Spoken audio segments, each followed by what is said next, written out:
Bonjour, je m'appelle Abdoulaye Kanté, votre enseignant d'anatomie à la faculté de médecine.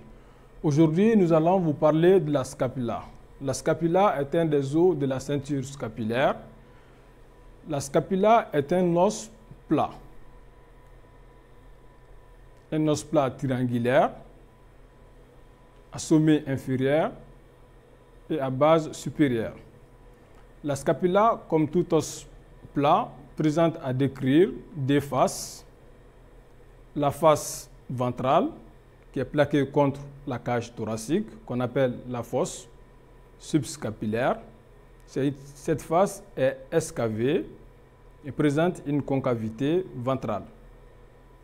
Cette face va présenter trois crêtes qui sont dirigées latéralement et en dehors, vont se terminer au niveau du col de la scapula.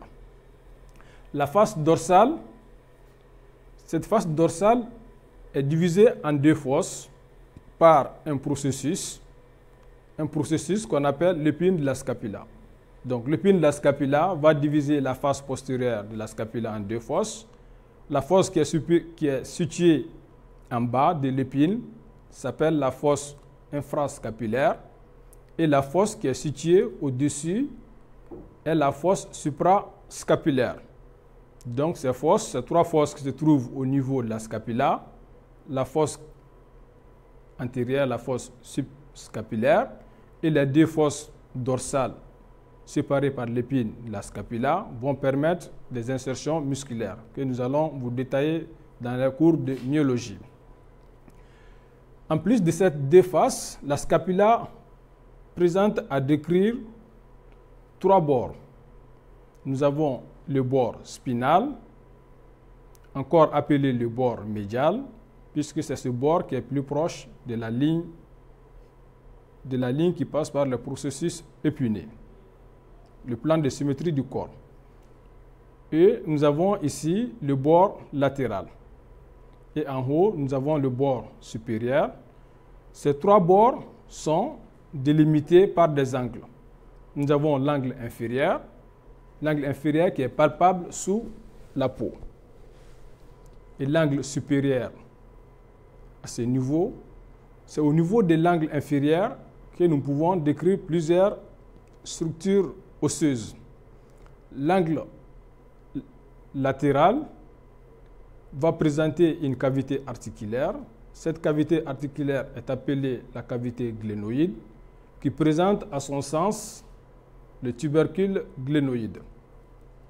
La cavité glénoïdale est surmontée au-dessus par un processus qu'on appelle le processus coracoïde. Ce processus coracoïde est un os qui se présente sous la forme d'un doigt demi-fléchi qui surmonte la cavité glénoïdale. Cette cavité glénoïdale est également surmontée par un autre processus. Ce processus est l'acronium. L'acronium qui est le prolongement de l'épine de la scapula en dehors. Ces deux processus qui surmontent la cavité glénoïdale réalisent ce qu'on appelle la voûte acromioclaviculaire. Et cette cavité glénoïdale va permettre l'articulation de la scapula avec la tête humérale. Au niveau du bord supérieur, nous avons une incisure qui sépare le processus coracoïde du reste de ce bord supérieur.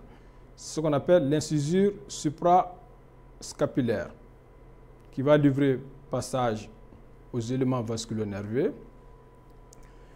Deux autres éléments très importants au niveau de la cavité glénoïdale, ce sont les deux tubercules. Un tubercule qui est situé à l'extrémité inférieure, ça c'est le tubercule infraglénoïdal, et un autre tubercule qui se trouve à l'extrémité supérieure, le tubercule supraglénoïdal. Ces deux tubercules vont donner insertion au tendon du biceps et au tendon du muscle triceps. J'espère que cette discussion vous a plu. On se donne rendez-vous pour la prochaine vidéo. Au revoir.